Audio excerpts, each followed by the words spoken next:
Monsieur Hassan Nouar, bonjour. Bonjour, bonjour à vous tous.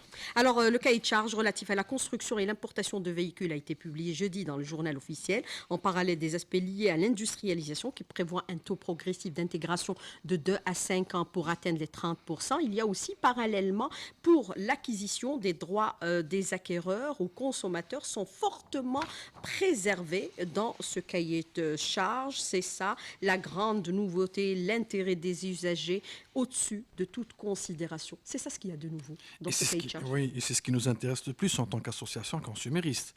Mais je tiens d'abord à relever un petit point, c'est que on a trop attendu pour ce cahier des charges. Justement. Il faudrait le signaler pour que ça passe pas juste comme ça. Donc il y a plusieurs années pour à la fin arriver à ce cahier des charges qui, malgré qu'il renforce un petit peu les droits des consommateurs, mais il reste quand même un peu, on restera toujours sur notre faim. Voilà, donc il y a beaucoup à faire.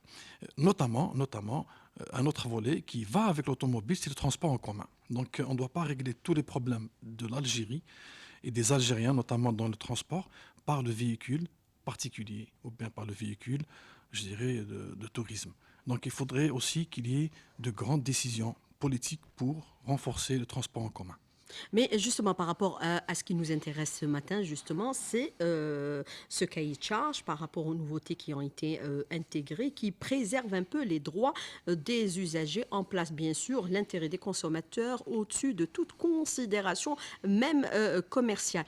Ce qui est relevé, c'est les délais de livraison qui sont fixés à 45 jours, le droit de rétrocession qui est maintenu et renforcé dans le cas où il y aurait des anomalies, et également le service après-vente qui Après-vente. doit être impérativement assuré par les concessionnaires. C'est ça les grandes nouveautés? Oui, la grande nouveauté, c'est que le concessionnaire doit d'abord s'implanter sur 28 wilayas différentes. Ça, c'est très important parce que ce qu'on vivait avant, c'est que l'usager ou le client qui habitait à Tamarasset était obligé de transporter son véhicule 700 km, voire plus, pour une petite réparation ou bien même pour procéder à un service de garantie, un service d'entretien. Donc ça, c'est très important et on souhaiterait qu'il y ait un délai pour arriver à 58 wilayas, parce qu'on n'a pas que 28 wilayas, donc il restera quand même 30 wilayas sur lesquels tous les concessionnaires devraient s'installer. Donc là, c'est pour inciter justement ces opérateurs à s'investir sérieusement. Pourquoi? Parce que s'ils s'investissent sérieusement, ils vont faire un travail sérieux envers les clients. Ça, c'est ce qu'on a toujours réclamé. Et chose qui est aussi importante, c'est que l'agrément qu'on va délivrer aux concessionnaires, il est temporaire. Donc il ne vit que 5 ans. Donc au-delà de 4 ans et 9 mois, donc le concessionnaire doit redéposer un dossier d'agrément, et ce qui voudrait dire qu'il va y avoir un contrôle, qu'il va y avoir de l'audit, qu'il va y avoir, je dirais, une révision donc, par rapport à ce concessionnaire, à ce qu'il a bien exercé son activité, à ce qu'il a été correct envers les clients, mais aussi envers le trésor public. Ça c'est très important, parce que autrefois, on donnait des agréments à vie, et puis on a vécu que les concessionnaires faisaient un petit peu ce qu'ils voulaient. L'autre point qui est très fort, c'est que la pièce détachée va devoir être disponible pendant la durée du service après-vente qui est connu mondialement, qui est de 10 ans. Donc pendant 10 ans, le client qui achète un véhicule doit être assuré, doit avoir la garantie de la disponibilité de toute la pièce de rechange. Mais la disponibilité de la pièce de rechange mettra fin bien sûr à cet aspect que nous connaissons aujourd'hui au niveau de nos marchés, la contrefaçon. Oui, qui cause beaucoup de dégâts et qui cause même des morts sur nos routes. Parce que, chose qu'on dit rarement, mais l'une des raisons de nos accidents mortels, c'est aussi cette pièce détachée ou cette pièce de rechange qui est contrefaite et qui est mal faite, malheureusement. Donc ça, parce qu'elle aurait pu être contrefaite et bien faite, mais elles sont mal faites parce qu'elles sont de bas de gamme et pas chères. Mais avec le concessionnaire, il doit garantir la qualité de sa pièce détachée. Donc ça, c'est très important. C'est une pièce qui ne sera pas toujours d'origine, mais qui sera toujours, qui c'est de la pièce adaptable, mais qui sera de bonne qualité. Parce que c'est lui qui va faire et la fourniture et parfois le montage et la pose. Donc il va falloir garantir même la réparation. Ça, c'est important de garantir la réparation. Alors, dans le cas du non-respect de ces dispositions qui concernent bien sûr, on l'a abordé, les délais qui sont fixés aujourd'hui à 45 jours pour acquérir son véhicule, le service après-vente, le droit de rétrocession, le concessionnaire sera contraint à des procédures d'indemnisation, ça c'est important également. C'est-à-dire on se met aux normes de ce qui se fait au niveau international. Oui, oui, mais nous aussi, en tant que consommateurs, on devrait aussi être aux normes de ce qui se fait ailleurs. Donc, on va devoir aussi élever un petit peu notre niveau d'exigence et être un consommateur averti, être des consommateurs avertis, des consommateurs qui savent ou qui sachent se plaindre. On doit se plaindre. Nous, pour que nous, en tant qu'association, pour qu'on puisse faire notre travail, il faudrait qu'on reçoive des plaintes sérieuses, sereines et concrètes. Donc, c'est comme ça qu'on va sanctionner ce marché. Le marché de l'automobile est très important. Il y a beaucoup d'argent en circulation. Le véhicule, comme je l'avais dit au début, malheureusement, est trop important. Donc, on doit aussi être très exigeant. Être aussi très prudent au très moment de signer Oui, le justement, contrat la vigilance. d'acquisition La vigilance, oui. Ça, et faire valoir un peu les dispositions du contrat. Lire bien son contrat, oui, c'est important oui, aussi. oui. Et là aussi, les associations des consommateurs vont avoir un travail à faire. C'est de récolter tous ces contrats et de les lire avec beaucoup d'attention et en présence d'experts en droit et des juristes pour qu'on puisse déterminer les failles pour aider les consommateurs. Parce qu'on doit s'adapter aussi à la mentalité des Algériens qui, à l'achat d'un véhicule ou de n'importe quoi, ils ont toujours cette excitation de l'achat et ils oublient de lire entre les lignes. Donc, et en plus, parfois, les concessionnaires ou les vendeurs en général, ils font beaucoup de pression sur les clients pour leur faire vendre avant lecture de tout contrat. On le voit dans l'automobile, dans les assurances, dans les banques et dans plusieurs domaines. Mais Et, pour expliquer aux auditeurs, bien sûr, le contenu de ce cahier de charge par rapport à ce qui les concerne, le volet un peu consommation et préservation des droits des consommateurs, monsieur Hassan Menouar, je voudrais revenir un peu sur les délais de 45 jours fixés, bien sûr, dans ce cahier de charge. Ça va éviter un peu les délais, les flottements de délais, comme ce fut le cas par le passé où on attendait pratiquement une année avant d'avoir son véhicule. les délais, en termes de délais, de procédure de vente, ça n'a pas changé par rapport à ce Oui, qu'il y mais avait les délais avant. n'étaient jamais respectés. Ils n'étaient jamais respectés. Donc maintenant, c'est à nous de les faire valoir, c'est à nous de les faire respecter. Donc on doit se plaindre. Donc un concessionnaire qui dépasse les 45 jours pour livrer un véhicule, eh ben, le client doit exiger soit le remboursement avec une indemnité ou bien d'être livré avec des cadeaux, avec des options en plus pour que le concessionnaire ne refasse plus les mêmes erreurs. Parce que on Une jouait, sorte d'indemnisation. voilà, une indemnisation pour décourager donc ces comportements qui sont pas légaux, qui sont illégaux envers et la loi et envers aussi les droits des consommateurs. Donc ils doivent payer ce retard. Payer ce retard, avec ça, donc ils vont plus le refaire. Et on avait vécu des délais de livraison qui allaient jusqu'à une année. Et après, à la fin, le concessionnaire, il livrait le véhicule et le client était déjà content de recevoir son véhicule. Mais maintenant, ça doit plus se faire comme ça. Et je rappelle à tous les consommateurs, à tous les usagers, qu'il y a des associations auxquelles il faudrait faire appel. Alors, le droit de rétrocession, il existe déjà dans la loi du commerce sur l'activité Depuis commerciale. 2019, oui. Voilà, il existe depuis 2019, mais personne ne pratique la rétrocession, monsieur Hassan Maroun. La Mais, rétrocession, c'est-à-dire restituer Restituer. le Un produit qui nous plaît pas, voilà, qui le nous a produit rempli. dans le cas où Ouais. il y aurait une anomalie. Mais Anomalie. souvent, certains commerçants refusent. Ben, écoutez, il faudrait d'abord qu'on ait atteint ce droit de la garantie, hein, parce que déjà, on se bat en tant qu'association par rapport à certaines plaintes pour faire valoir la garantie d'un produit. Hein. Donc, tous les commerçants en général. Mais la les garantie producteurs- n'assure pas la rétrocession. Oui, je sais, La justement. rétrocession, c'est Justement. différent. Justement. Donc, d'abord, on voudrait d'abord atteindre donc, ce bon niveau de comportement des opérateurs par rapport à la garantie pour après demander cette rétrocession qui est un droit, légal, mais malheureusement, rarement on a eu à enregistrer des consommateurs qui ont eu quand même ce droit.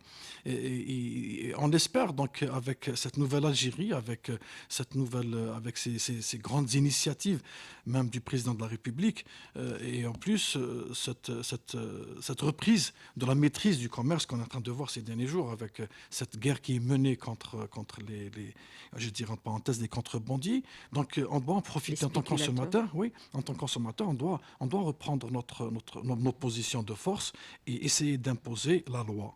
On ne demande que ça, c'est d'imposer la loi. Alors on voit aujourd'hui dans le cahier de charge des véhicules qui suscitent beaucoup d'engouement aujourd'hui, beaucoup de partage sur les réseaux sociaux. Les Algériens semblent être ravis de la levée, bien sûr, de cette interdiction d'importation et de production des véhicules qui date depuis pratiquement 2017. Monsieur Hassan Monawar, je voudrais revenir avec vous. Est-ce que, par exemple, ces dispositions qui concernent le droit des consommateurs doivent être élargies à d'autres secteurs industriels, par exemple, l'électroménager, Évidemment. éventuellement aussi? Évidemment, parce que nos problèmes ne s'arrêtent pas dans le véhicule, nos problèmes sont malheureusement un peu partout, notamment dans l'électroménager, dans l'électronique, dans les matériaux de construction, dans le mobilier. Et là, je ne cite pas tout ce qui est alimentaire, tout ce qui est vestimentaire. Dans les prestations de services, la téléphonie mobile, par exemple, le fixe, l'Internet, hein, donc, sur lequel on n'a pas tous nos droits convenablement. Donc, il y a beaucoup à faire.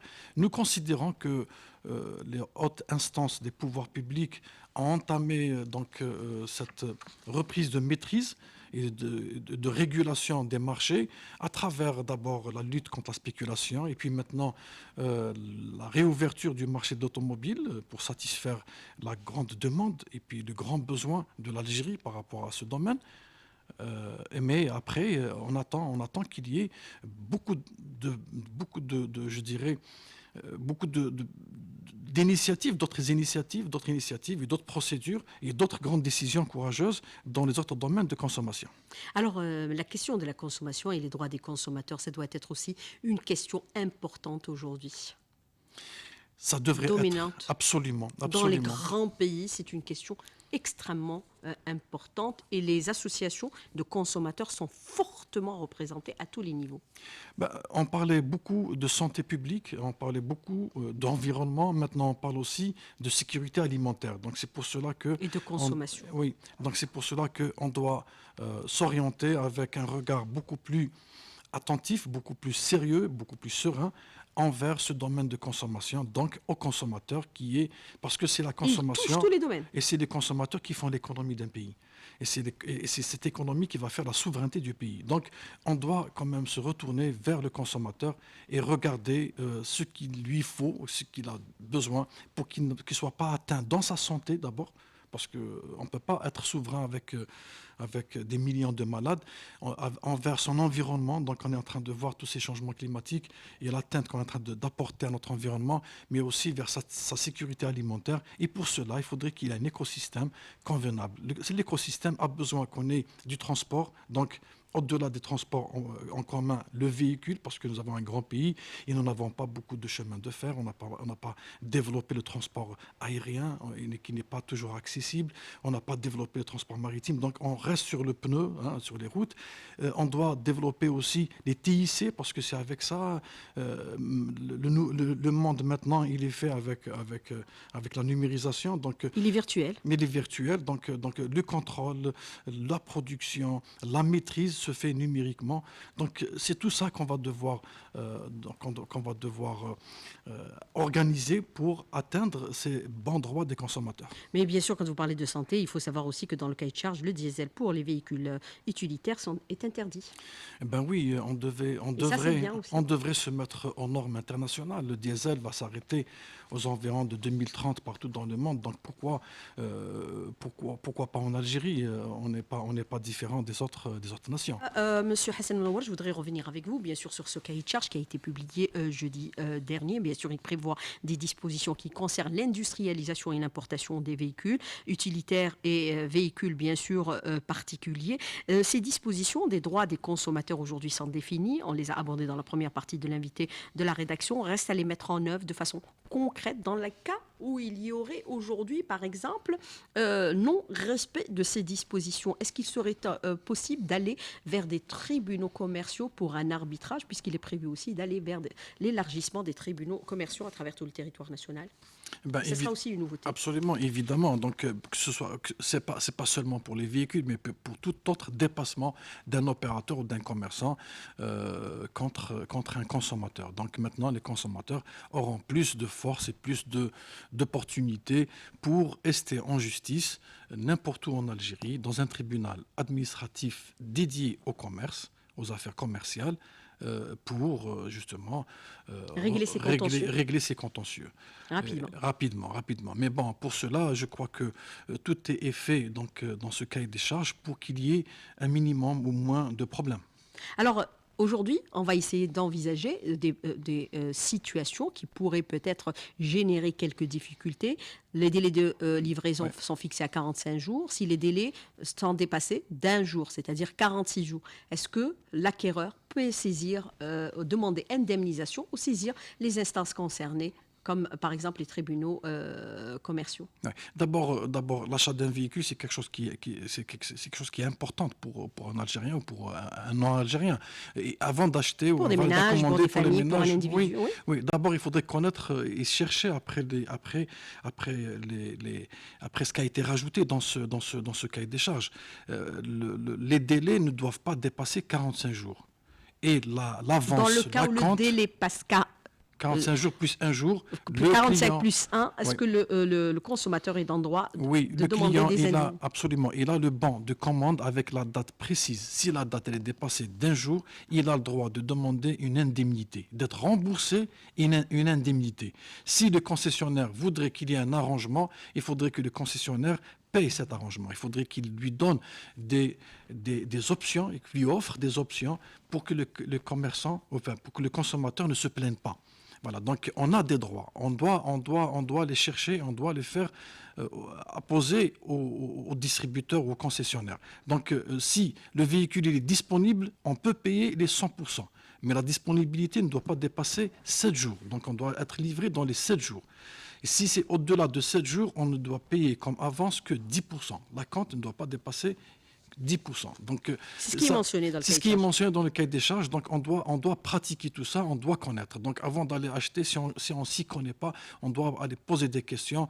Je crois que maintenant, avec les 55 associations de consommateurs qu'on a partout en Algérie, avec les directions de commerce, les inspections, on a quand même où poser des questions pareilles, parce que c'est important. On ne doit pas se laisser aller, laisser aller, parce que c'est ce qui avait fait auparavant, qui avait donné cette entente entre les concessionnaires pour être au-dessus de la loi. Donc maintenant, il va falloir qu'on joue notre rôle, nous aussi en tant que consommateurs, pour faire appliquer la loi.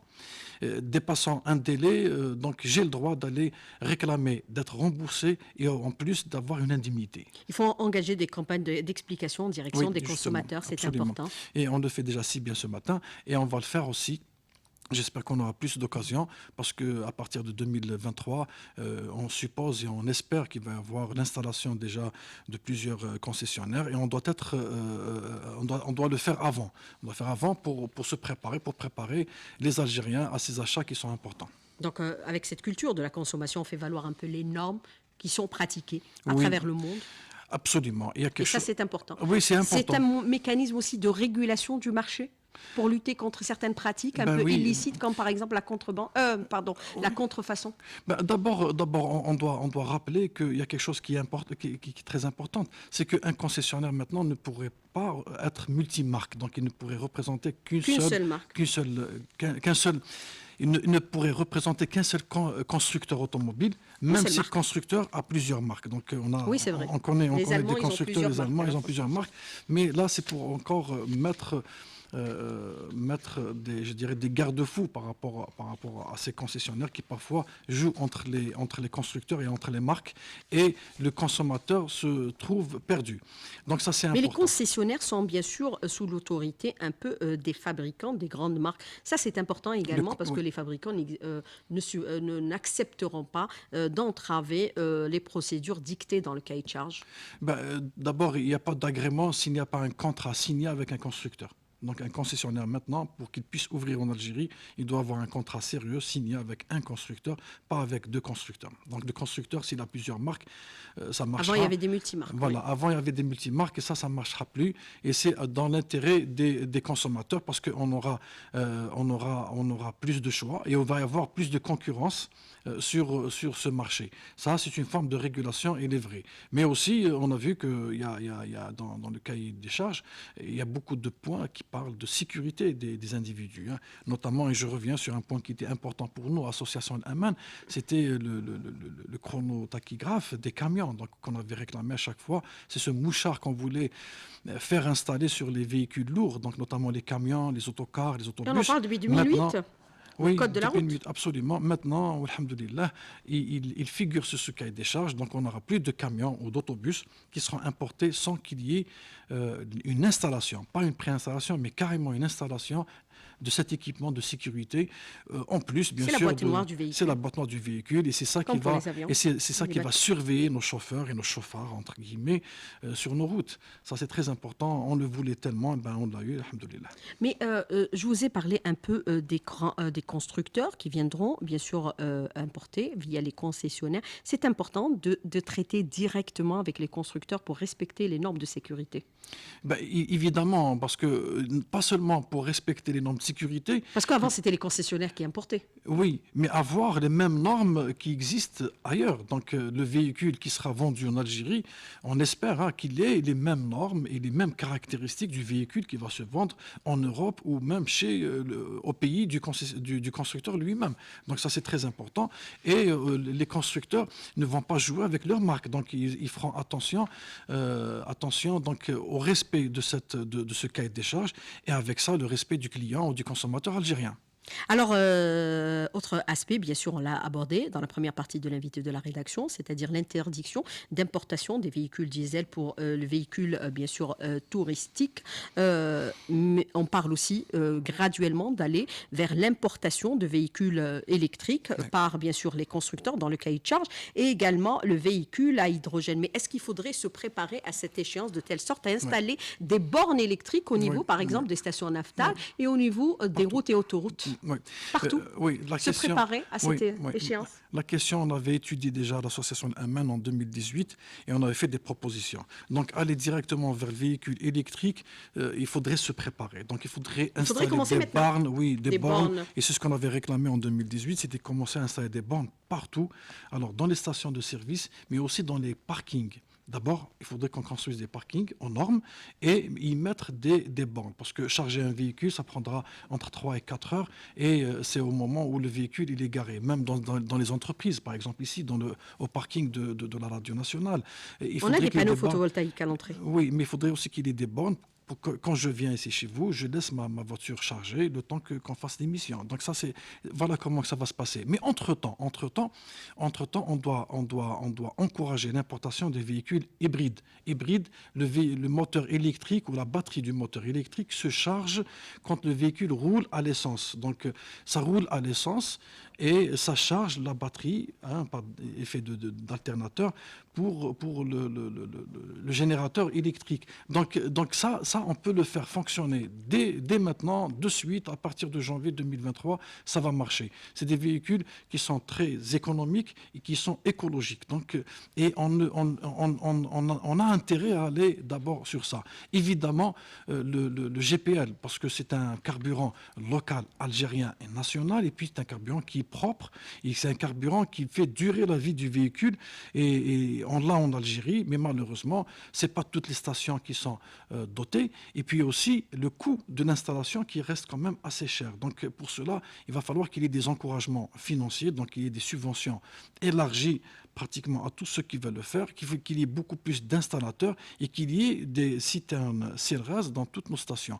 Donc c'est avec ça qu'on va laisser tomber un petit peu le diesel. Là, c'est pour préparer.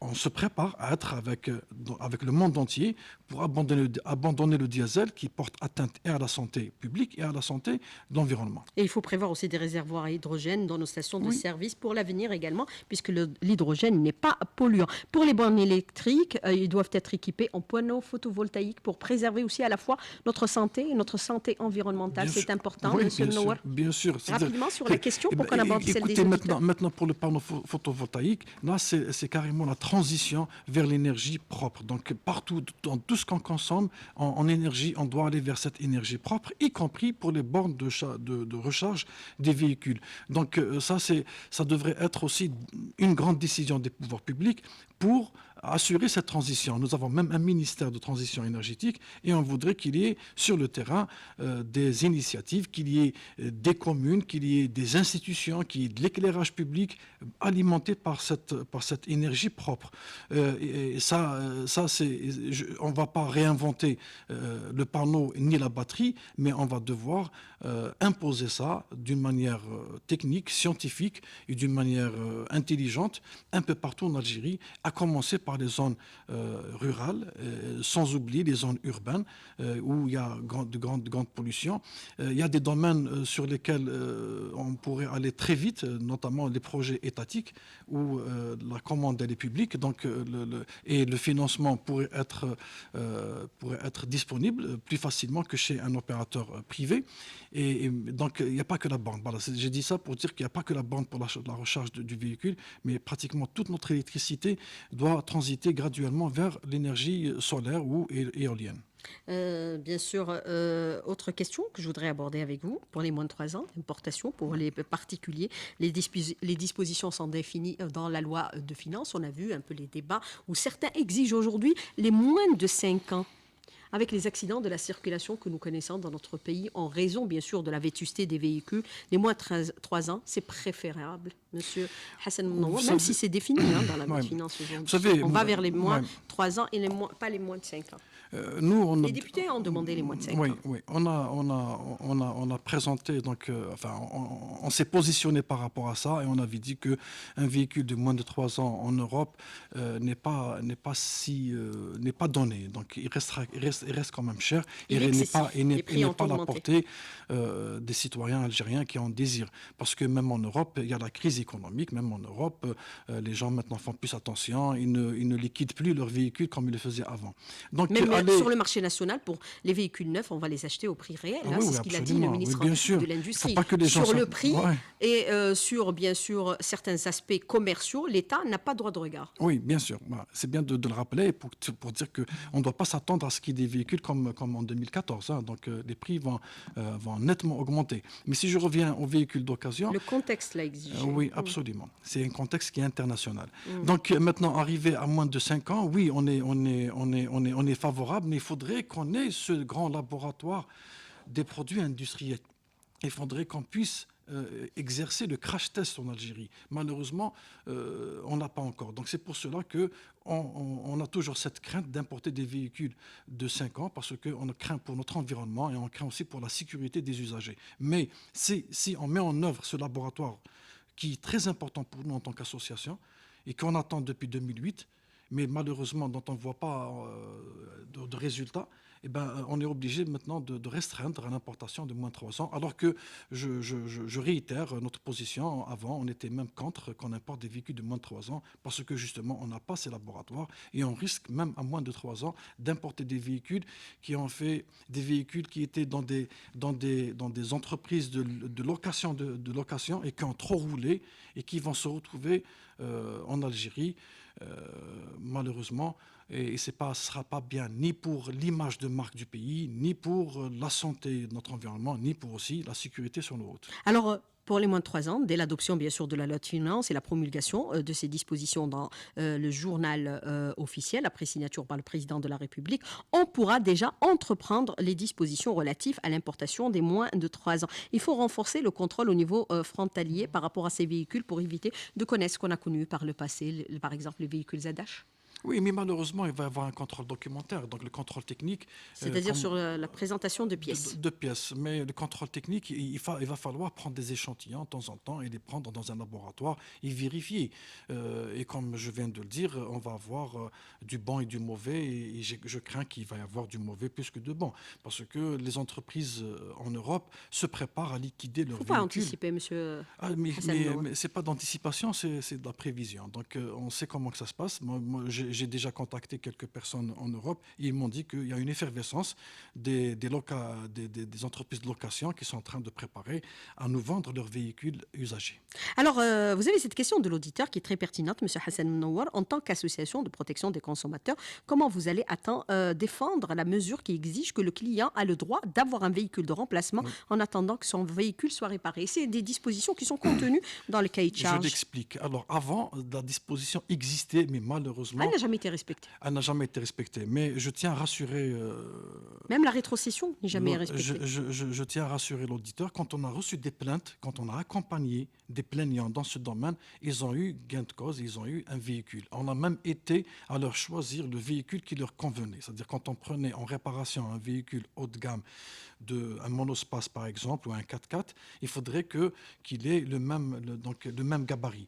Donc pour rappeler cette disposition qui est encore très très importante, quand le véhicule il est sous garantie, et que la réparation dépasse 48 heures, le client a le droit à un véhicule identique. Et pour cela, le concessionnaire doit posséder au moins 15 véhicules dans son parc et en son nom pour justement les mettre à la disposition des clients dont les véhicules sont en réparation et que ça dépasse les 48 heures. Comment vous allez appliquer cette On disposition en tant l'appliquera qu'association de consommateurs? sur la plainte des clients. Il faudrait que les clients le Vous sachent. saisissez. Il faudrait qu'ils nous saisissent pour qu'on puisse bouger. Je rappelle encore, on l'a fait déjà dans les années 2016-2017 et on a eu gain de cause et le client est reparti du garage avec un véhicule du concessionnaire pendant toute la durée des réparations.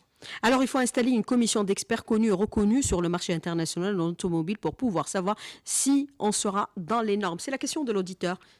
Il faut le faire. Oui, il faut le faire justement, je l'avais dit tout à l'heure, parce que l'agrément il est renouvelable, donc il n'est pas à vie, donc tous les 5 ans, et si pendant les 5 ans, le concessionnaire se retrouve en plusieurs moments dans des fautes par rapport à la réglementation et par rapport aux droits des consommateurs, eh ben nous aussi, en tant qu'association, on mettra notre avis sur ce concessionnaire. Alors, autre question de l'auditeur, comment faire, par exemple, pour protéger la nature des véhicules polluants aujourd'hui? Est-ce qu'il faudrait exiger graduellement à ce qu'on élimine définitivement de notre parc roulant le diesel? L'élimination va se faire naturellement, parce qu'un véhicule vétuste... Mais pas dans certains secteurs. Oui, pas dans certains secteurs, et puis pas dans toutes les villes, parce qu'on voit que les véhicules vétustes, ils vont de région en région. Mais vous savez, plus on introduit des véhicules propres, plus il y aura de l'encouragement à cette consommation, et bien plus on va mettre en fourrière ou je dirais à la casse les anciens véhicules. Ça va se faire graduellement, évidemment. Mais aussi, on doit exiger que le contrôle technique soit beaucoup plus sérieux et beaucoup plus serein. Parce qu'actuellement, quand on est en train de voir certains véhicules circuler, on se demande est-ce que réellement ils sont passés par le contrôle technique. Le contrôle technique, il est exigé pour les véhicules lourds tous les 6 mois. Et on n'a qu'à voir sur ce qui se passe sur nos routes, partout en Algérie, que surtout les autocars, les bus, ils dégagent beaucoup de fumée noire, de fumée grisâtre qui est très polluante. Et là, même les agents de police, même la gendarmerie, sur l'environnement et la santé. Oui, même la gendarmerie, la police sur les barrages doivent aussi procéder à ce contrôle et vérifier est-ce que le contrôle technique a été un contrôle de complaisance ou un contrôle sérieux. Alors pour la pièce de rechange, vous avez aussi cette autre question de l'auditeur qui vous dit aujourd'hui il est fait obligation au concessionnaire d'assurer la disponibilité de la pièce de rechange. Est-ce que cela veut dire indirectement qu'il faut éliminer les marchands qui sont actuellement en exercice s'ils ne répondent pas aux normes par rapport à la question de la contrefaçon?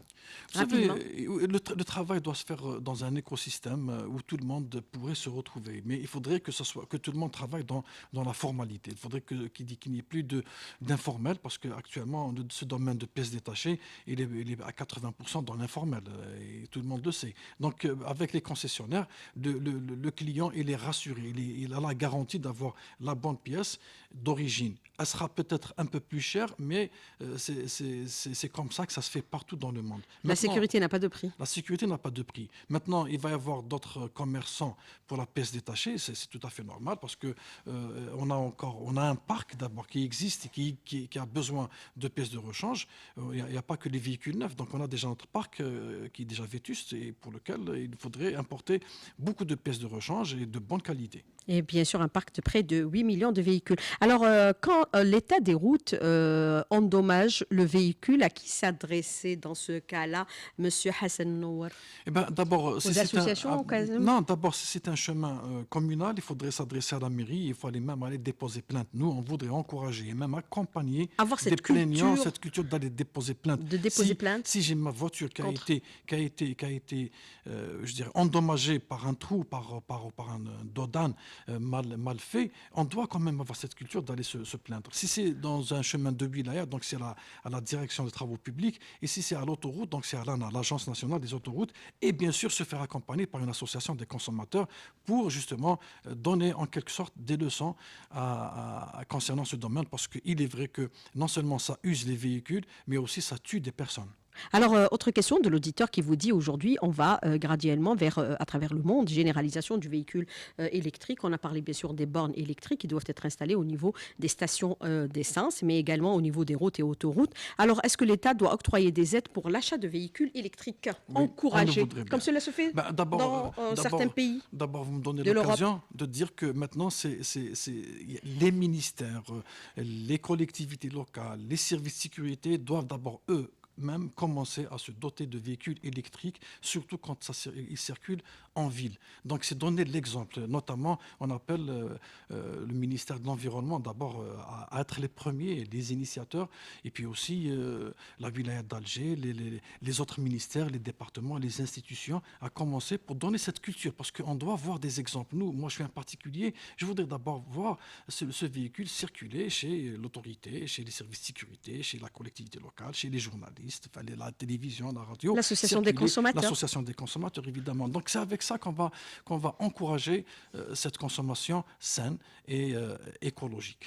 Alors, à quand le départ du bus sera effectif par le temps et non pas par le chargement du bus? Parce que ça, c'est vrai, c'est une grande longue et problématique. grande question. Oui, Il nous faudrait 2 heures d'émission Oui, là, d'abord, pour on est bannir ce content. type de pratique. Non, mais on est content maintenant qu'on va reprendre l'importation de véhicules pour justement mettre de côté et faire arrêter légalement ces autobus et ces autocars qui ne sont pas en normes et qui ne respectent pas les droits des consommateurs, ni pour leur sécurité, ni pour leur dignité. Voilà. Donc, et avec ça, il faudrait que les transporteurs s'organisent en entreprise, en grande entreprise, pour qu'on puisse les sanctionner, pour qu'on puisse les suivre et pour qu'on puisse les réguler. Alors, il y a aujourd'hui, bien sûr, dans le cahier de charge, la sous-traitance qui doit être développée de Oui, 2 à 5 ans. On doit aller graduellement de très 5 important. à 30 ans. C'est important aussi Très, très d'avoir des important. produits algériens. Très important parce que ça ne sert C'est là parce- où on s'assure aussi de la Ah qualité des oui. produits. Non, la qualité, mais aussi,